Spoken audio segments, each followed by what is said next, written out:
चित्रटा कोन देखि पाछो एटा कोन एटा कोन जिंस माछ एटा होची माछ नै गे अच्छा तम माने 1 2 3 क्लास रो पिला माने समस्त बसिछ आमे प्रथम श्रेणी रो पिला मानन को सूचक दबा तापरे द्वितीय श्रेणी तापरे तृतीय श्रेणी रो पिला माने कहबे हला अच्छा प्रथम श्रेणी रो पिला माने कहिलो माछ को नै कि वाक्य बा माछ विषय रे कुह हां स्नेहा को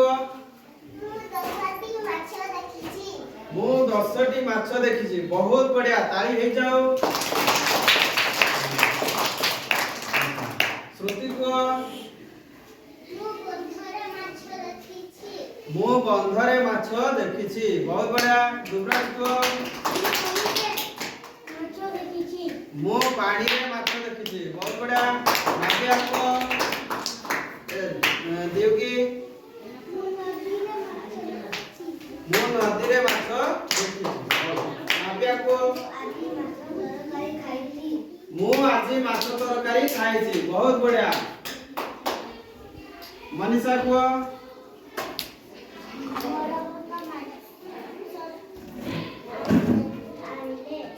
बड़ बापा माछ आनिले बहुत बढ़िया सीता को माछ पानी रे रहे देखो प्रथम श्रेणी रो पिला माने बहुत सुंदर भाव रे कहउछन्ती समस्त गोटे ताली कर दियो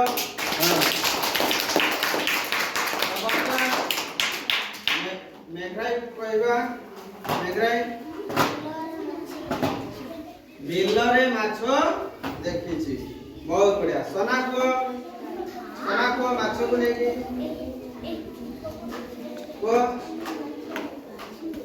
ये कहला मु माछ देखिछि ताले हम प्रथम श्रेणी रो पिला माने समस्त माछ विषय रे कहि पाले कि नै वर्तमान में देखिबा 2 क्लास रो पिला माने कहिबे समस्त कहिबा हला हाथ लिखिबा दरकार नै समस्त कहिबा वर्तमान अजय को पचारिबा माछ विषय समुद्र रे बड़ बड़ माछ आए बहुत बढ़िया तनुश्री को माछर काती खाए अविनाश माछर कंटा खाए नेहा को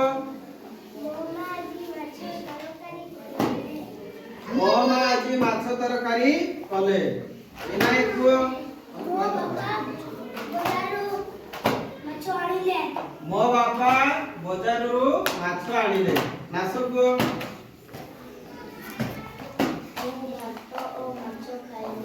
मो भात ओ माछ खाइले आदिम को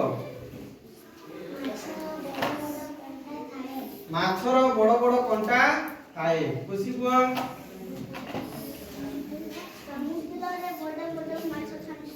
समुद्र रे बड़ बड़ माछ खांती बहुत बढ़िया कमला को माछर 2टी आखि अछि बहुत बढ़िया ताली साधु को मो नदी रे माछ धरिले बहुत बढ़िया वाक्य ताली उठाई जाऊ अच्छा वैसा को माछ बेली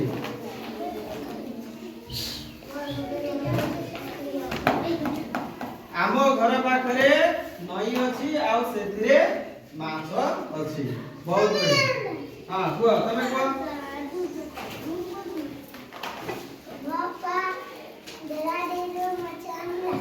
मो बापा धराडेरो माछ आनिले बहुत सुंदर वाक्य तमे को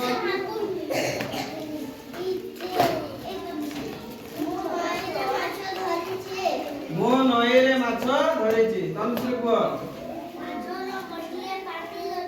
माछर गोटिए पाटी अछि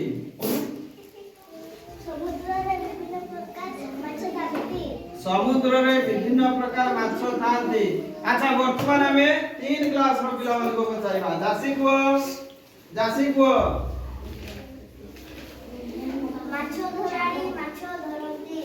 माछ धराली माछ धरती बहुत बढ़िया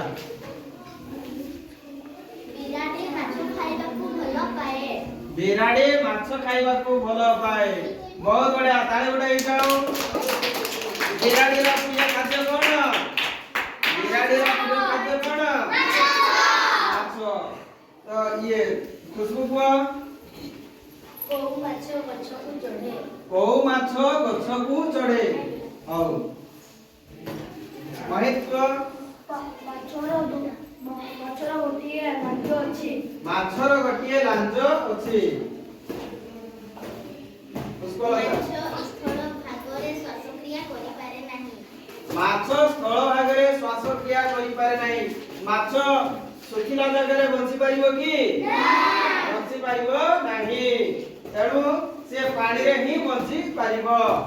ହଁ କାରଣ କୁହ, ମାଛ ବିଷୟରେ କୁହ।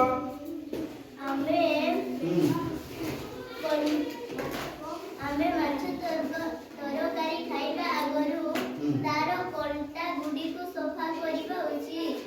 ଆମେ ମାଛ ତରକାରୀ ଖାଇବା ଆଗରୁ ତାର କଣ୍ଟାକୁ ସଫା କରିବା ଦରକାର କି ନାହିଁ?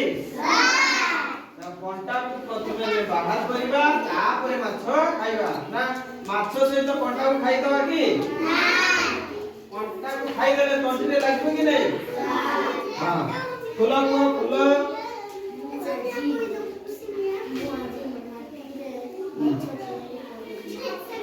ଦେଖ, ଆଉ ଗୋଟେ ସୁନ୍ଦର ବାକ୍ୟ କହିଲେ ଯେ ମୁଁ ଆଜି ମାଟିରେ ମାଛ ତିଆରି କଲି। ହଁ ତମେ କୁହ। ମୋ ବାପା ବଜାରରୁ 10ଟା ମାଛ ଆଣିଲେ। ମୋ ବାପା ବଜାରରୁ 10ଟି ମାଛ ଆଣିଲେ। ମାଛ ଖାଇଲେ ବହୁତ ଟେଷ୍ଟି ଲାଗେ। ମାଛ ଖାଇଲେ ବହୁତ ଟେଷ୍ଟି ଲାଗେ। ମାନେ ଟେଷ୍ଟି ମାନେ କଣ? ସୁଆଦିଆ ଲାଗେ। ହଁ କୁହ। ଦୁର୍ଯ୍ୟୋଧନ ବର୍ତ୍ତମାନ କହିବ ସେତେବେଳେ ଯୋଉ ମାଛ ବିଷୟରେ କଣ କୁହ। ପାଟି କରନି। ହଁ କୁହ।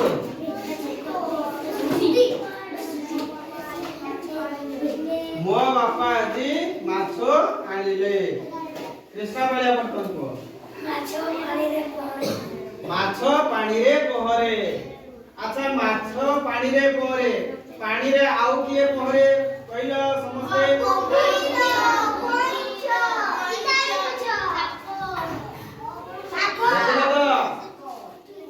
ମାଛ ତ ପାଣିରେ ପହଁରୁଛି, ତା ସହିତ କୁମ୍ଭୀର ବି, ସାପ ବି, ବେଙ୍ଗ ବି ପହଁରେ କି ନାହିଁ? ଏମାନେ ସବୁ ପାଣିରେ ପହଁରନ୍ତି। ତ ବର୍ତ୍ତମାନ ତମମାନଙ୍କୁ ଆଉ ଗୋଟେ ଜିନିଷ ଦେଖାଉଛି ହେଲା। ତ ବର୍ତ୍ତମାନ ତମେ ମାନେ ଦେଖିବ।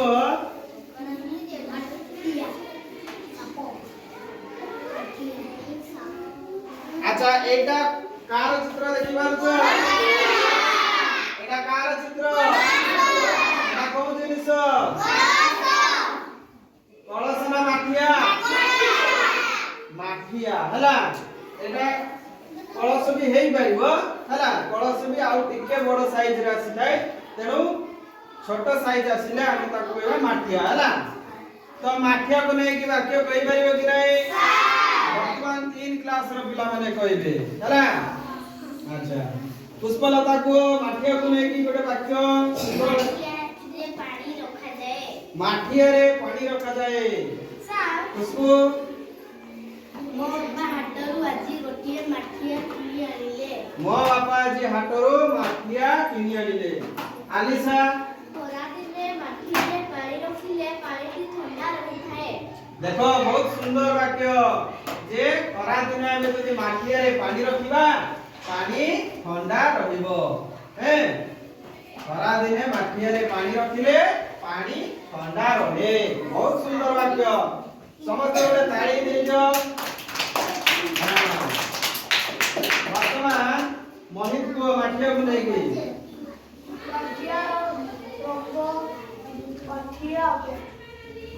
ମାଠିଆର ରଙ୍ଗ ମାଟିଆ ଅଟେ। ହଉ ବହୁତ ବଢିଆ। ଫୁଲ କୁହ।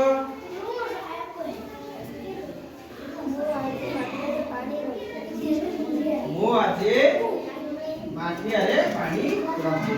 ଦାସୀ ପୁଅ ଦାସୀ ପୁଅ କୁମ୍ଭାର ମାଠିଆ ଗড়ে। এই ସମସ୍ତେ ମନେ ରଖ, এই ମାଠିଆକୁ କିଏ ତିଆରି କରେ? କୁମ୍ଭାର। ଯେ କୁମ୍ଭାର ସେ ହିଁ ଏ ମାଠିଆ ତିଆରି କରିଥାଏ। এই ଦେଖ, এই କୁମ୍ଭାରର ଚିତ୍ର ଦେଖ।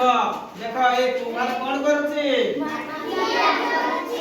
ଦେଖ এইଭଳିଆ ମାଠିଆ ସବୁ ଅଛି କି ନାହିଁ? ତ ବହୁତ ବଢିଆ। ତାହେଲେ ଆମେ କୁମ୍ଭାରକୁ ମଧ୍ୟ ଦେଖିଲେ। ଆଚ୍ଛା କୁହ ବର୍ତ୍ତମାନ ତନୁଶ୍ରୀ କୁହ।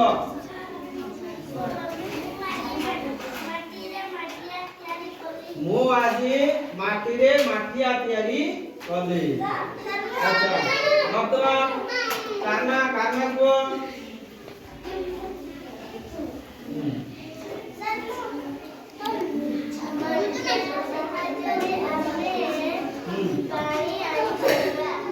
ମାଠିଆ ସାହାଯ୍ୟରେ ଆମେ ପାଣି ଆଣିପାରିବା। ମାଠିଆରେ ଆମେ ପାଣି ଆଣୁ କି ନାହିଁ? ବହୁତ ବଢିଆ। ମେଘନାଥ କୁହ।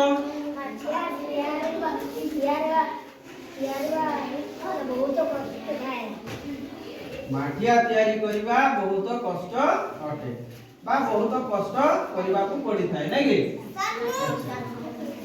କାର୍ମୀ କୁହ। ହଁ ପଚାରେ। ମୋ ବାପା ଆଜି ମାଠିଆ ତିଆରି କଲେ। ଖୁସି କୁହ। ମାଠିଆର ରଙ୍ଗ ନାଲି। ଦେଖିବ ଝରାଟି ମାର୍କେଟରେ ମାଠିଆ ଉଠିଥାଏ, ତାର ରଙ୍ଗ ନାଲି ହୋଇଥାଏ। ହଁ ବିନାୟକ କୁହ।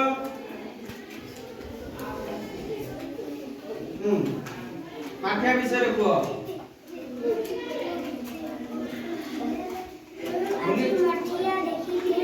ମୁଁ ଆଜି ମାଠିଆ ଦେଖିଲି। ନେହା କୁହ।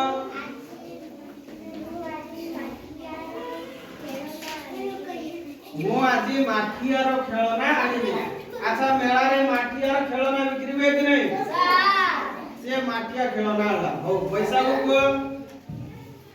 ହଁ এটা কোন দেখুছ? মাঠিয়া।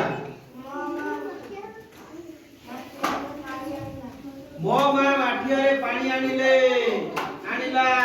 ହବ କି ନାହିଁ? ହଁ କୁହ।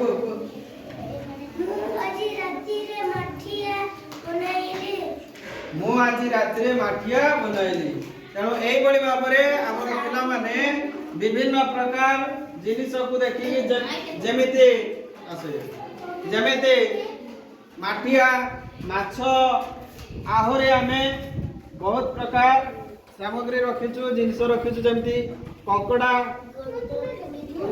ଚିଙ୍ଗୁଡି, ସେଇଭଳି ସାପ, ବିଭିନ୍ନ ପନିପରିବା ଏସବୁ ରଖିଛୁ। ପିଲାମାନେ ସବୁଦିନ ଏହାକୁ ଦେଖି ସେମାନେ ନିଜେ କିଛି କହିପାରୁଛନ୍ତି ଏମାନଙ୍କ ବିଷୟରେ।